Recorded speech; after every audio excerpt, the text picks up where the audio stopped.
টাকা ব্যবহার করুন, মানুষ নয়। মানুষকে ভালোবাসুন, টাকাকে নয়। ভিন্নভাবে একটা আমের আচার তৈরি করতেছি। তো আমগুলো আমি কেটে সুন্দর করে ধুয়ে পরিষ্কার করে নিলাম। ডেকচিতে পাঁচফোড়ন দিয়ে দিচ্ছি, নেড়ে চেড়ে ধনিয়ার গুঁড়া দিয়ে দিলাম। এটা একটু হালকা করে নেড়ে চেড়ে যেন নিচের দিকে লেগে না যায় সরিষার তেল দিয়ে দিচ্ছি। তেলটা গরম হয়ে এলে মরিচ আর তেজপাতা দিয়ে দিচ্ছি। এটা একটু নেড়ে চেড়ে এখন 4 টুকরা দারুচিনি দিয়ে দিলাম। আর একটু নেড়ে চেড়ে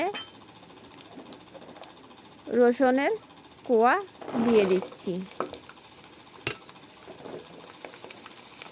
আর একটু নেড়ে চেড়ে যেন নিচের দিয়ে লেগে না যায় লবণ দিয়ে দিব পরিমাণ মতো।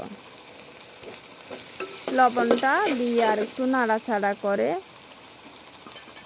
আমগুলো দিয়ে দিচ্ছি।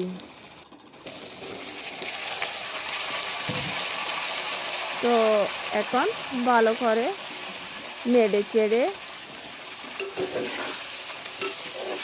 সিদ্ধ করতে হবে যেন নিচের দিয়ে লেগে না যায়।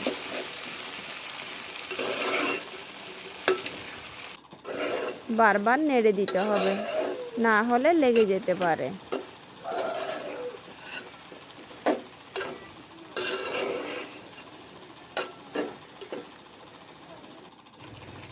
খুব সুন্দর একটা সুগন্ধি আসতেছে। এখন আমি চিনি দিয়ে দিব। টক মিষ্টি ঝাল আমের আচার। তো চিনিটা দিয়ে আমি ভালো করে নেড়ে চেড়ে নিব।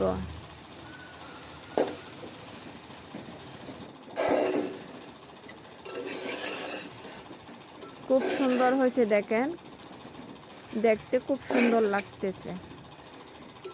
জিভে জল চলে আসতেছে কার কার, খাইতে ইচ্ছা করতেছে। দেখেন আটালো ভাব চলে আসছে।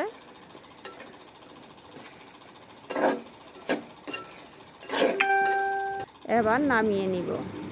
এই যে নামিয়ে নিলাম। কত সুন্দর হয়েছে আমের আচার, চামড়া সহ। অনেক মজা হয়েছে। আমি তো খেয়ে দেখতেছি। আপনাদের জিভে জল চলে আসলে খাইতে চলে আসেন, না হলে পার্সেল দিয়ে পাঠাই দিব। কার কার দরকার বলিয়েন। অনেক মজা হয়েছে।